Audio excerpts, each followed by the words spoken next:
afternoon. I think it's a bit of a after lunch effect.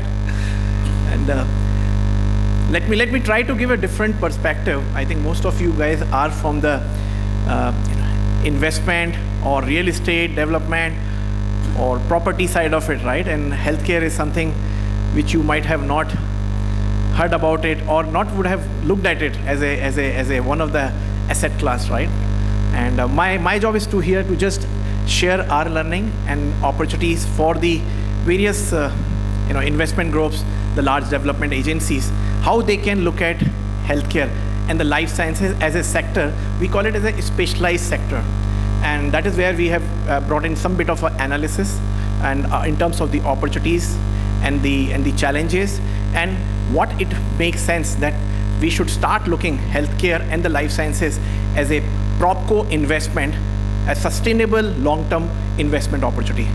So I'll start with the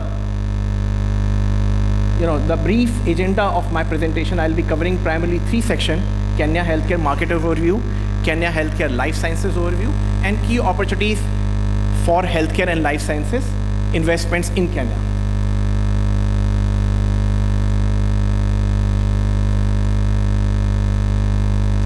Is this working?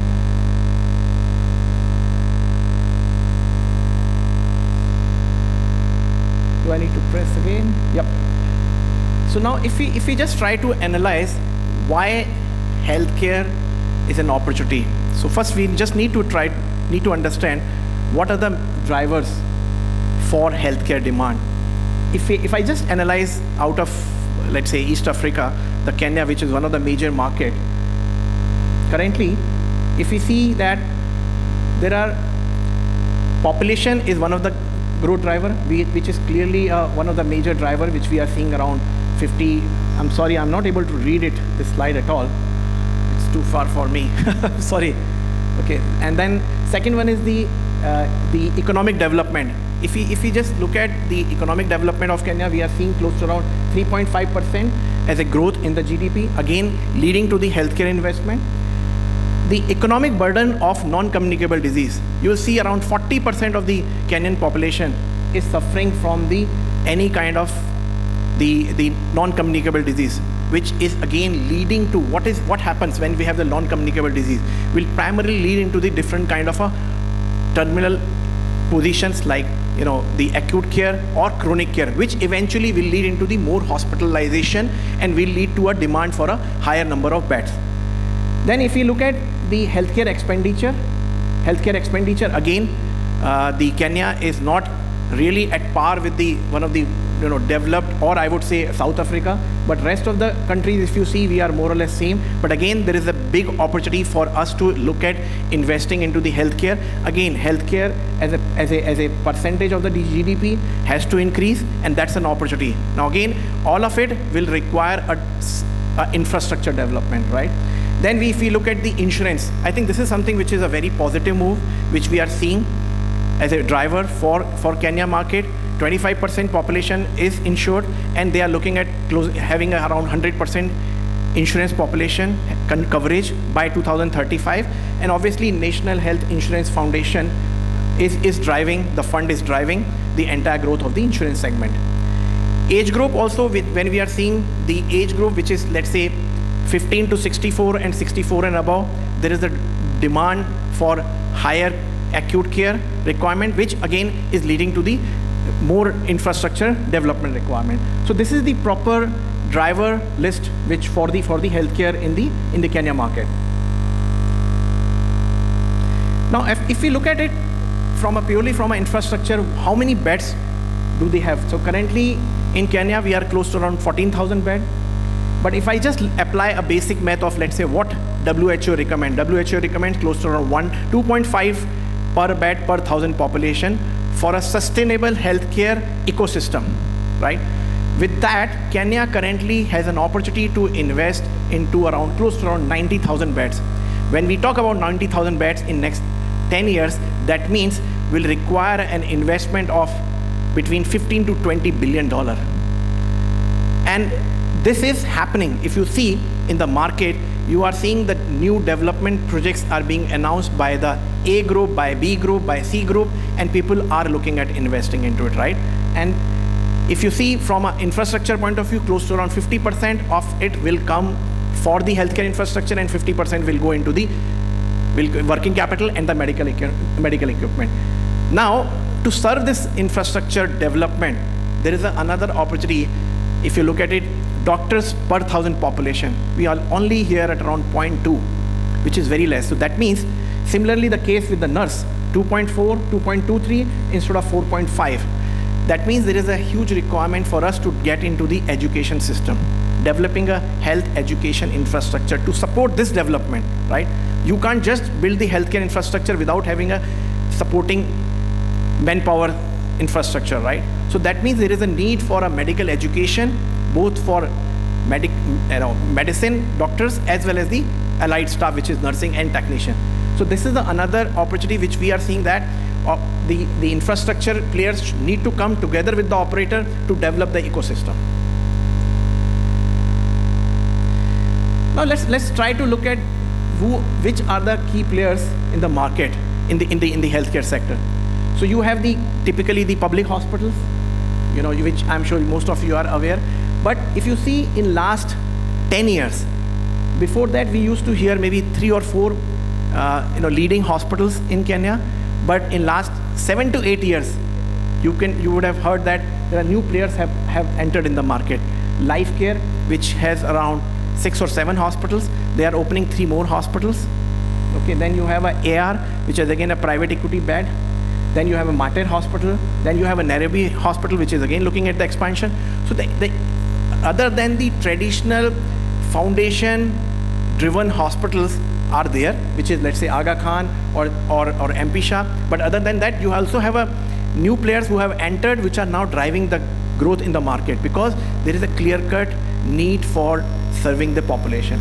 Similarly, in the primary care also, if you see polyclinics, we never had a concept, but I would say in last 10 to 15 years, the Kenya has seen a very good growth in the primary care sector. There are chains who are owning, let's say, 75 to 100 clinics. So few of them, like Meridian Health is there, Bliss Healthcare, which is again funded by the family groups, has got a good looking at some private equity funding as well. So that's another group which is in the expansion mode. And then also, to support the primary care and secondary care or the tertiary care, you need to have a very strong infrastructure in the lab and diagnostics. So that's again, there are a lot of players have evolved. So overall ecosystem is growing, and that will require the infrastructure development, right? So whether it's a primary care, secondary care, tertiary care, quaternary care, or the medical education system, right? Nobody will be able to run the healthcare facilities without having a proper infrastructure development. So this is the brief about why we need to have the investment in the healthcare infrastructure. Now let's go to the life sciences segment.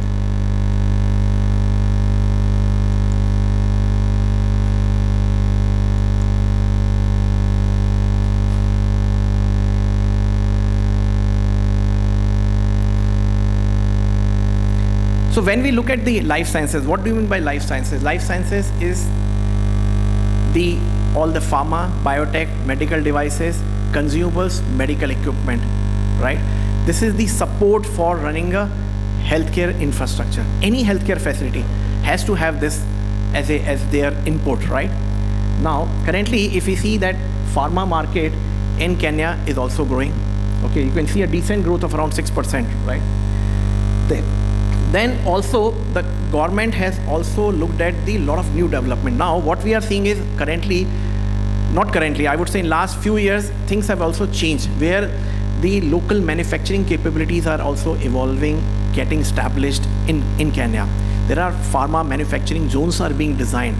Government is looking at partnering with the domestic players in partnership with a technical partner from other countries. So you will see the new players who have entered in Kenya market and developed, and also looking at exporting the drugs, right? Other than doing a domestic supply, you also are looking at the exporting it to the other countries. So there are you can see that the challenges is from the quality standard, which is again need to have a very strong quality standard, domestic sales focus, international competition.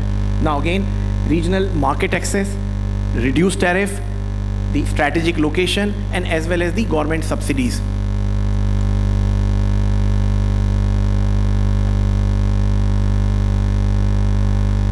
Now again, this is while we have looked at the healthcare infrastructure, which is the hospital side of it, investors or developers should also start looking at this as another specialized asset class, because this is definitely going to grow. Because when you have a healthcare infrastructure is going to grow, this has to grow. You cannot have continuous import of the products and all the pharmaceutical products. The ecosystem has to grow. So this is another asset which the developers should start looking at, because there are a lot of investments coming in Kenya market, which will be giving it a sustainable long term. Please understand, the healthcare investment in healthcare infrastructure investment, it is not like any other retail business, right? You have a continuity of the business for 25 to 30 years. And it may not give you one of the highest IRR, but look at the sustainability and the cost. And once you are able to build that specialized asset class positioning, and there are a lot of international firms who have in the US market, in Europe, they have developed their verticals purely based on the specialized asset class. This is an opportunity for the investors to look at how they can look at the developing the specialized asset classes. So if you look at it, there are a lot of policy frameworks, funding opportunities, the public-private partnership, government is open for it, public-private partnership, capacity building, regulatory framework. So there are a lot of changes have happened in last few years in the market, and this is going to continuously evolve as the investors community come forward. Now again, just to give a brief about the key players in the pharmaceutical or the biotech sector. So you have a lot of international players, but you also have the local players. You have a Beta Healthcare, Cosmos, you have the GSK, Roche, AstraZeneca, Lilly, and all of it, right? They're all multinational. You also have a biotech local companies, Sicard, and then BioVex. BioVex is the government agency, by the way. It's a government-funded organization which is doing a innovation into the biotech space.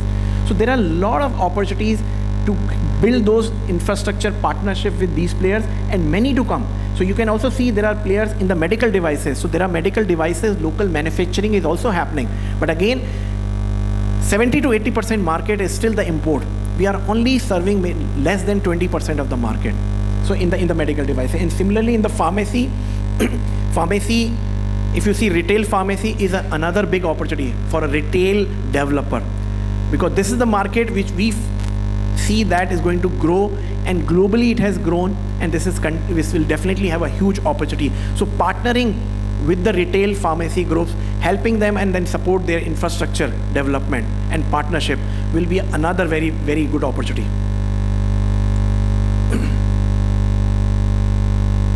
Now, if I just want to summarize, what are the key opportunities which we should look at it based on the healthcare and the life sciences space in Kenya? Primary care is an area for growth where the investor developer should look at partnering the primary care. Hospital beds, huge demand. So again, partnering as a propco in the healthcare development. Specialized hospital. If you see general hospital, secondary hospital, you also have a concept of a specialized hospital. We are seeing now mother and child care formats are evolving. We are seeing the IVF evolving. We are seeing the orthopedic based hospitals are coming. We are seeing the oncology hospitals are coming. Now again, these are specialized healthcare assets. So again, this segment is going to grow. I can tell you this growth, nobody can restrict this growth. This is a natural growth which has started happening in Kenya, and we can see a good transformation has taken place in last 10 years, especially private sector coming forward. Public-private partnership, it's an opportunity, and where the developer should start looking at the PPP opportunities where they can come as a propco. There's an opco coming together and bidding for a PPP projects. So that's another opportunity. The logistics is another area where you have a distribution network. The cold storage, pharma biotech manufacturing capabilities, cold storage, cold chain, warehouse for the drug storage. Again the opportunity for the specialized assets class. We are also seeing, if you see the statistics, obviously one is the outbound medical tourism, right? A lot of patients traveling outside Kenya. But if you see, Kenya is also one of the medical tourist hub across the East African countries. A lot of patients, they come, by the way, those who cannot afford to go outside the East Africa region, they are coming. So that's an opportunity which Kenya can explore, and there are private hospitals who are targeting that segment. And there is also a pressure that instead of sending our patients back to other different countries, whether it's South Africa, India, or Thailand, or Indonesia, we should develop our own capacity. So that's another opportunity for real estate players to come forward and invest. Logistics infrastructure, medical supply, cold chain, last mile delivery, all of it is related to the infrastructure. So these are the opportunities which we feel that the investors company should come forward. And I've been here since last 4 or 5 days, and I'm meeting the different banks. They are coming very forward. We are meeting different IFCs, kind of CDCs, private equity banks, the large strategic investors. They are open, and there is an appetite for growth within the operating companies, whether it's a hospital group or the pharma and biotech player. So I clearly see there is a role for the infrastructure development organizations to come forward and partner and be a successful partner in this growth path of Kenya. So this is what I want to just summarize, and thanks a lot. I'll be happy to answer if there is any.